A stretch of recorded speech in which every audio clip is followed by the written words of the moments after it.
তো ভোগান্তি প্রচুর হয়েছে। এবার ঈদের মতো ভোগান্তি আর হয় না আমাদের, কারণ আজকে 10 বছর ধরে শহরে থাকি, কিন্তু এর থেকে ভোগান্তি মনে হচ্ছে অন্য ঈদগুলো আমরা ভোগ করিনি।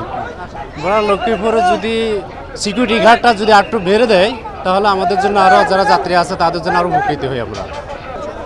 হ্যাঁ, যাতায়াত ব্যবস্থা আরেকটু ভালো হলে ভালো হয়। আর হচ্ছে আপনার মানে ঘাটে আমাদেরকে হচ্ছে যে অনেক টিকেটের জন্য অনেক হ্যাম্পার হতে হয়, এটা একটু সমাধান করলে ভালো হয় আর কি। ওইখানে ওই যে ডেজার দিয়ে এখনো কাটতে পারে নাই, যে কারণে ফেরি আটকে গেছে, আমাদের লঞ্চ আটকে গেছে। 4টা থেকে বসেছিলাম, এখন মাত্র আসছি, এজন্য আর কি সমস্যা করছি। ওই যে ওখান দিয়ে ডেজার দিয়ে ইটা কাইটে দিলে যাতে বড় লঞ্চ চলাফেরা করতে পারে দুইটা একসাথেই, তাহলে ভালো হয়। ঘাটে আসছি হলো রাত 4টা বাজে, আসার পরে বড় লঞ্চ উঠছে, ওঠার পরে লঞ্চ ছাড়ার পরে কিছু দূর আসার পরে বাইজা পড়ছে, বাজার পরে আবার 2-3 ঘন্টা বসেছিলাম, বসে থাকার পরে আবার গাড়ি নিয়ে নামাই দেওয়ার পরে আবার ছোটো লঞ্চে করে এসে বসেছি। যা বলার মানুষের যা দুর্ভোগের কোনো শেষ নেই। লঞ্চ বাদ হয়ে যাক, মানুষের ভোগান্তিটা কমে যাক। যে ঝড় বৃষ্টি দেখেন, ঝড় বৃষ্টি দেও বাচ্চারা কাঁদতেছে, চিল্লাপাল্লা করতেছে, এগুলো আমাদের আর চাই না। আমরা চাই যে ভোলাবেড়ি বরিশাল সেতুটা হইলে আমাদের কষ্টটা দুর্ভোগটা কমে যায়। এখানে লঞ্চ আছে, তারপরে স্পিডবোট আছে, কোনো কিছু ছাড়তেছে না। ওইখানে আইনশৃঙ্খলা বাহিনীর সদস্য আছে, তারাও কিছু বলতেছে না, যার জন্য আমরা বাধ্য হয়ে এই ট্রলার করে আসতে হয়েছে আমাদের। এবং ভাড়া 300 টাকা রাখছে, সবসময় যেখানে 200 টাকা রাখে এখন 300 টাকা রাখছে। কি কারণ আমরা বলতে পারি না, বাধ্য দিতে হবে। মানে আমরা জীবনের ঝুঁকি নিয়ে যে মাছ ধরিয়া যে ঢেউ, তারপরও সবাই তো চিল্লাপাল্লা শুরু করছে, তার মাঝে 300 টাকা ভাড়া দিয়ে আসতে হয়েছে আমাদের। এরা জিম্মি করে রাখছে আমাদের। কিন্তু 2টা ফেরি মুখামুখি আটকে যাওয়ার কারণে লঞ্চ এদিকে আসে নাই।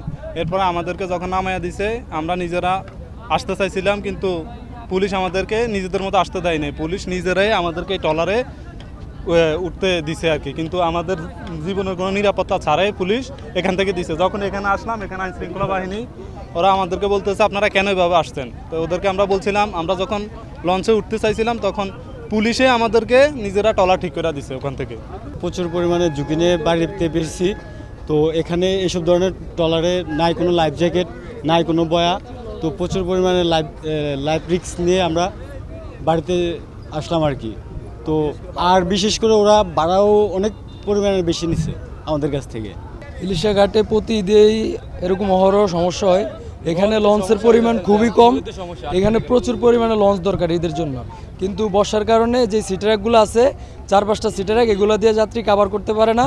প্রয়োজনে আরও বাড়তি লঞ্চ দরকার, কিন্তু বিআইডব্লিউটি থেকে বা সরকার থেকে কোনো পদক্ষেপ নাই। ইলিশা ঘাটে যাত্রীরা অনেক ভোগান্তিতে পড়তে হয় লঞ্চের কারণে, এবং বিভিন্ন গাড়ি ঘোড়ার ঝামেলা আরও মানুষের চাপের কারণে যাত্রীরা ঝুঁকি নিয়ে ট্রলারে বিভিন্ন স্পিড বোর্ডে আসে, তাদের জীবনের অনেক ঝুঁকি। এখানে পর্যাপ্ত পরিমাণ লঞ্চ দরকার। অন্য মানুষ সব ট্রলারে আসছে, তারপর আমরা নিয়ে আর কি আসছি, নাহলে আসতাম না আর কি, বুঝছেন তো। লস পানিতে কম, নদীতে একথা লস আসে নাই, তো ট্রলারই মানুষ আসছে, একথা আসছে। কেমন ভয় পাইছেন?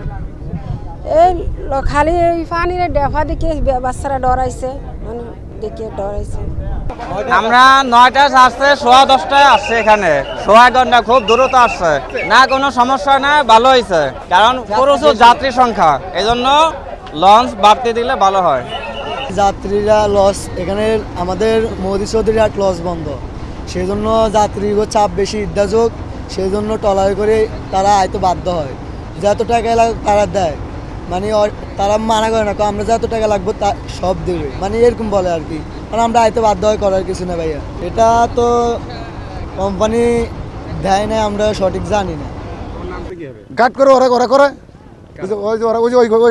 কোচঘাট গেছে, এমন ইন্ডিয়া গার্ড করতে আছে। আমরা নামলুক সামনে, আমরা না কইলে তো আমরা না কই, আমরা চাই না কই সার দিই, হেতে জোর করে চাওয়া হয়। আমাকে সামনে তো আমরা তো আগে না, যে আমরা সরে দিই, হেরা সরে না।